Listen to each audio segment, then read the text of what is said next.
Good morning 8 class. आज हमारा new chapter start होगा। Lesson number 21 struggle for freedom 2। अभी तक हमने पढ़ा स्ट्रगल फॉर फ्रीडम 1, अब हम पढ़ेंगे स्ट्रगल फॉर फ्रीडम 2। अभी A.O. ह्यूम जिन्होंने कांग्रेस को स्टार्ट किया और W.C. बनर्जी जो उसके फर्स्ट प्रेसिडेंट थे, उसके बाद का जो एरिया है मॉडरेट लीडर्स का, उनमें एक व्यक्ति ने बोन किया या एक उसको उसने वो बंदा उसके साथ ज्वाइन किया कांग्रेस को और उसने कांग्रेस को बहुत ऊंचाइयों तक पहुंचाया। वो व्यक्ति था महात्मा गांधी, यानी मोहनदास करमचंद गांधी। मोहनदास करमचंद गांधी एक लॉयर थे, ट्रेन ब्रिटेन में, साउथ अफ्रीका में 1899 में 30 फॉर 21 ईयर्स 20, यानी साउथ अफ्रीका में 1893 तक वो रहे, 21 ईयर्स तक।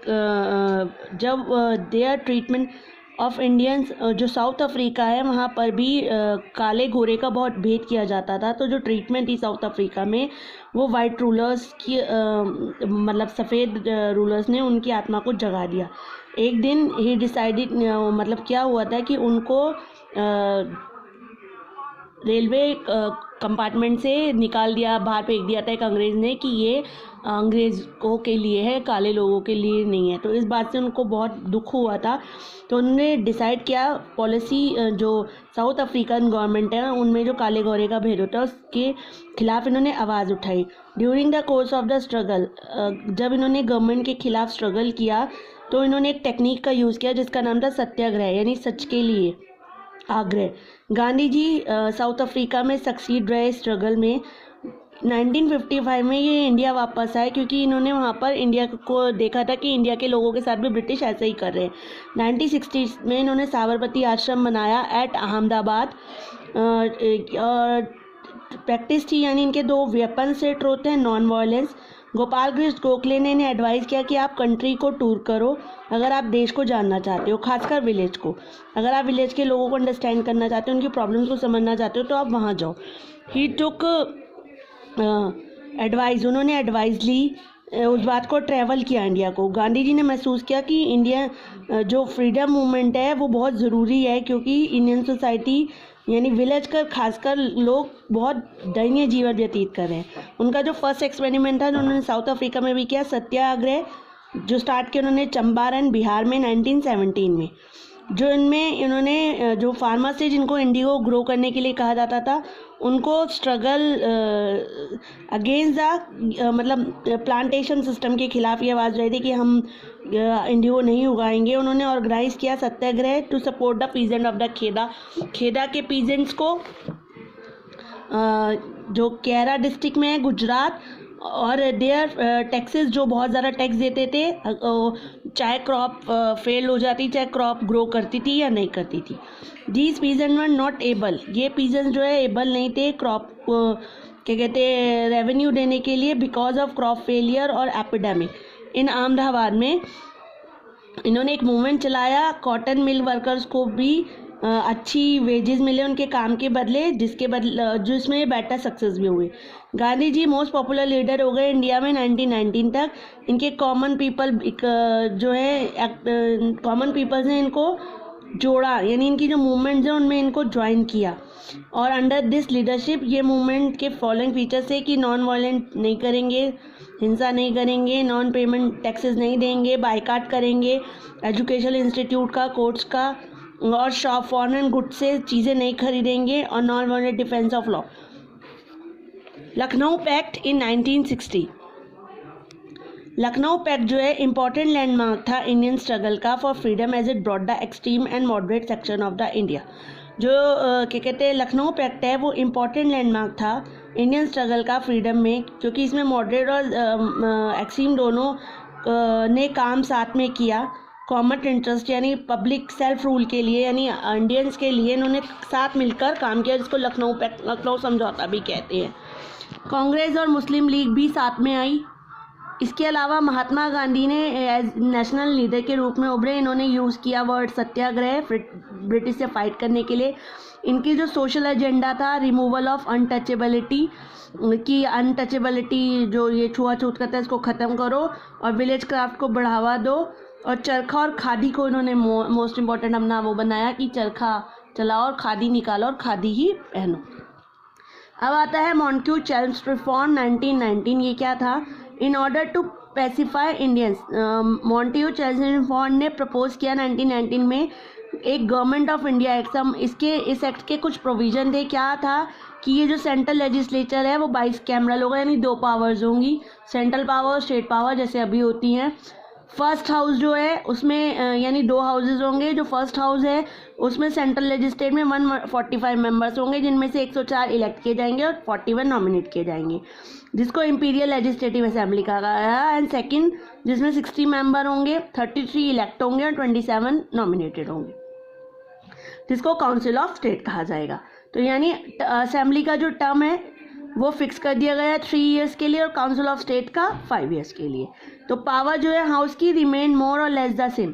एक तरह से हाउसेस की जो पावर है वो रिमेन बनी हुई थी पर लेस कर दी थी, क्योंकि जो पावर है वो चल गवर्नमेंट के हाथ में ही रही थी। इट इंट्रोड्यूस डायरेची, इन्होंने इंट्रोड्यूस करी। डायरेची क्या थी? इसमें एक डबल गवर्नमेंट होती थी प्रोविंस में, यानी एक स्टेट में डबल गवर्नमेंट होती थी। प्रोविंशियल गवर्नमेंट 2 पार्ट में डिवाइड की जाती थी, एक रिजर्व गवर्नमेंट, एक ट्रांसफर गवर्नमेंट। यानी जो मैटर मनी के थे, फाइनेंस, कहाँ से पैसा आ रहा है, टैक्सेस आ रहे हैं, और पुलिस, वो तो ब्रिटिश ने अपने हाथ में ले ली पावर। और जो रिजर्व पावर थी, यानी कि जैसे एजुकेशन, पब्लिक की अपनी हेल्थ का ध्यान रखना, ये एक ब्रिटिश को कम इम्पोर्टेंट लगे, तो ये ट्रांसफ़र पावर जो थी या ट्रांसफ़र लिस्ट जो थी, ये इन्होंने हमारे यहाँ के जो मिनिस्टर चूज़ किए गए उनके हाथ में दे दी। एक तरह से देखा जाए तो रियल पावर जो थी वो ब्रिटिश के हाथ में ही रहने दी। अब आता है ये रिफॉर्मर्स जो है ये डिड नॉट पॉलिटिकल डिमांड्स को अपनी पूरी नहीं कर पा रहे थे इंडिया में।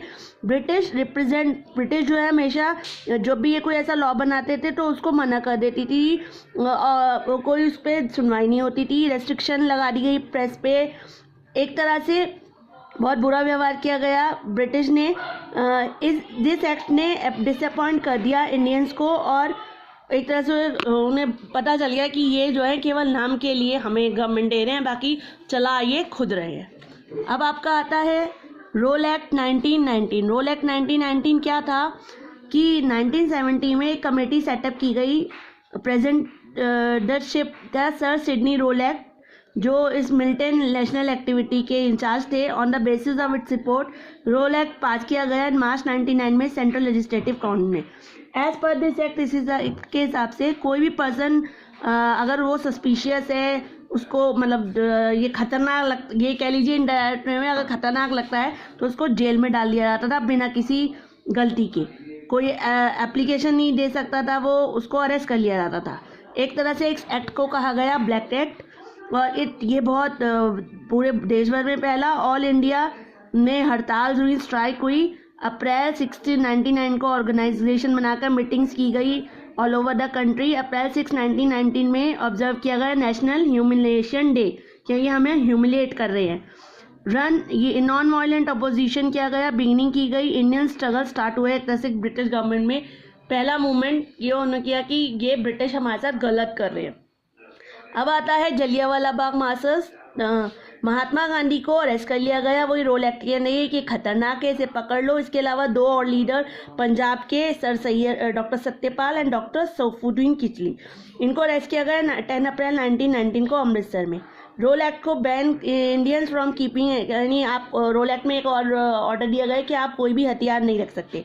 जबकि जो हमारे सिक्स होते हैं, सिक्स को 5 चीज़ें रखनी होती है, उनमें से एक चीज़ होती है किरपान, छोटी सी स्वॉर्ड, तलवार, जो रिलीजियस बिलीफ माना जाता है। 13 अप्रैल तो उसे भी रखने से मना कर दिया गया।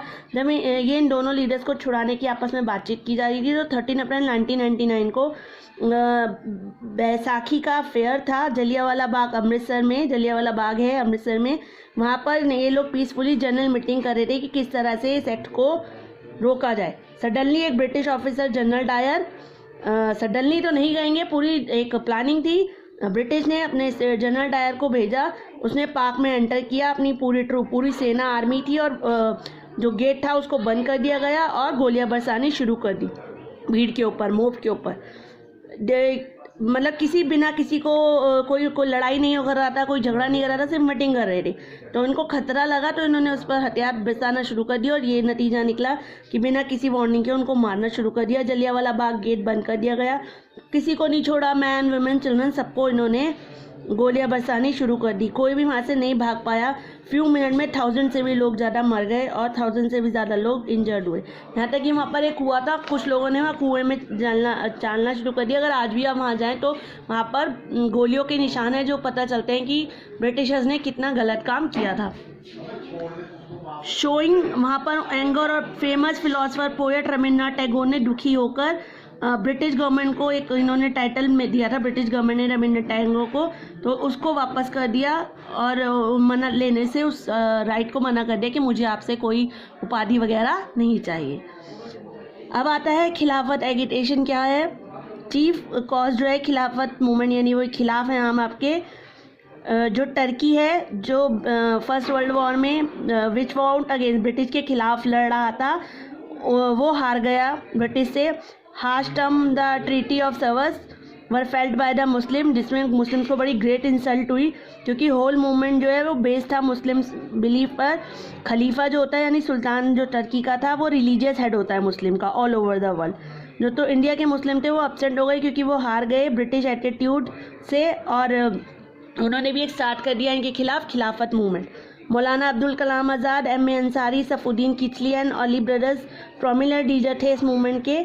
खिलाफत कमेटी फॉर्म की गई और 19 अक्टूबर 1990 को और होल कंट्री ने खिलाफत डे मनाया, यानी खिलाफ। 23 नवंबर को एक ज्वाइंट कॉन्फ्रेंस हुई हिंदू और मुस्लिम की, जिसमें चेयरमैनशिप जो थी वो महात्मा गांधी थे और महात्मा गांधी ने पूरा इंटरेस्ट दिखाया, हिंदूज और मुस्लिम को एक किया और कंट्री को इंडिपेंडेंस दिलाने के लिए ब्रिटिश रूल से। धीरे धीरे खिलाफत मूवमेंट मर्ज नॉन कॉपरेशन मूवमेंट में तब्दील हो गया, जिसको महात्मा गांधी ने लॉन्च किया इन 1920 में। ठीक है, आज के लिए इतना ही। अब हम नेक्स्ट क्लास पढ़ेंगे। Okay, have a nice day बच्चा।